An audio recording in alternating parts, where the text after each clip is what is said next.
आपण मानकु समस्तंकु आम चैनल को बहुत बहुत स्वागत। आसंतु आज मु आपण मानक सहित एक सुंदर टेस्टी रसगोल्ला रेसिपी शेयर करिबी। रसगोल्लाटी देखिबाकू जेमिति सुंदर होइथाय खाइबाकू मध्य सेते टेस्टी लागिथाय।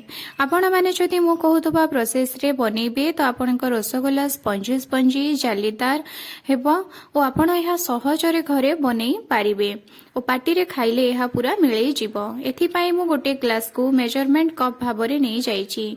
आपण जेउ भी कप बा ग्लास यूज करूछंती सेही ग्लास रे आपण कड़ाई बसैबे और कड़ाई रे से समान ग्लास रे गोटे ग्लास चीनी रे आपण 2 ग्लास पानी देबे। आपण जहाँ भी कप बा ग्लास नेउछंती सेही समान ग्लास रे ही एथिरे चीनी और पानी देबे। एबे आमे ता ऊपर किछि गुजराती गुंडा पकेई देबा। चीनी और पानी को भलो भाबरे मिक्स करी नेबा। चीनी और पानी भलो भाबरे मिक्स होला परे आमे यह को गोटे जगह को काढ़ी आनिबा। यह को अधिक समय पर्यंत गाढ़ करिकी मिसेबा दरकार नाही। चीनी जेते बेले पानी रे मिसि जिवो सेते बेले ही आपण गोटे जगह को काढ़ी आनिबे। मु एथिरे गोटे लीटर गुरस यूज करूची। गुरस को एबे मु गरम करी नेउची। गुरस गरम होई सारिबा परे मु सेतिरे लेंबू रस चिपुड़ी देकी पकेई देइची, जहा द्वारा कि हमर गुरसटी छिंडिकी छेनारे परिणत होई जिवो। आपण चाहिले एथिरे दही विनेगार भी यूज करि पारिबे, किंतु मु एथिरे 2टी लेंबू को नै तार रस को चिपुड़ी की छेना बाहर करि देइची। देखंतु हमर गुरस किमिति छिंडी जाईची। एबे आमे कोन करिबा ना गोटे पतला कॉटन कपड़ा नै जिबा ओ सेथिरे आमे छेना सबु को पकेई सेथिरु पानी अंश तक सबु अलगा करि देबा। एबे आमे छेना ऊपर धीरे धीरे ठंडा बा नॉर्मल पानी पकेई की एहाकू भलो भाबरे आउथरे एमिति मंथी की एथिरु पानी अंश तक बाहर करि देबा। एही भली भाबरे आपण जेते बेले 2-3 थर धोइबे देखिबे आपणकर लेंबूर खटा अंश तक बाहरी जिवो। एबे आमे कॉटन कपड़ा को एही भली भाबरे राउंड करि नेबा। एबे कौन करिबा ना यह को भलो भाबरे चिपुड़ी देबा, जहा द्वारा कि एथिरु पानी अंश तक बाहरी जिवो। यह को अति जोर रे मध्य चिपिबे नाही, जहा द्वारा कि छेना खंड तक बाहरी आसीबो। एबे आमे यहा ऊपर गोटे भारी जिनिस देकी यहा को आधा घंटा पर्यंत छाड़ी देबा। आधा घंटा गला परे गोटे प्लेट रे छेना सबु को नेई भलो भाबरे आमे दळिबा। पापुली रो एही उच्चा अंश को छेना उपरे रखिकी एमिति भलो भाबरे आपण दळी चलिबे, जहा द्वारा कि एथिरे टिकिए भी लंग्स रहिबो नाही। आपण एहा को जेते भलो भाबरे दळिबे आ सेते भलो भाबरे फुलिबो। एबे मु एहा उपरे गोटे टेबल स्पून कॉर्नफ्लावर नै जाउची।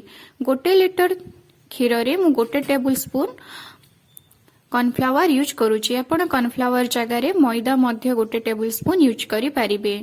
छेना सब को भलो भाबरे मु चकटी देइची। एबे मु कोन करिछि ना गोटे कप चीनी नै जाइछि ओ 5 कप पानी नै की गरम हेबा पई छाडी देइछि। एबे आमे रसगोल्ला गुळा प्रस्तुत करिबा। एही भली भाबरे टिके टिके नै की आमे हाथ रे गोल गोल करि देबा ओ बिना क्रैक वाला टिके बनेबा पई आपण चेष्टा करिवे। एही भली भाबरे मु सबु रसगोल्ला गोला गुडी को प्रस्तुत करी नेइछि। आपण देखि पारुथुबे केते छोट छोट गोला।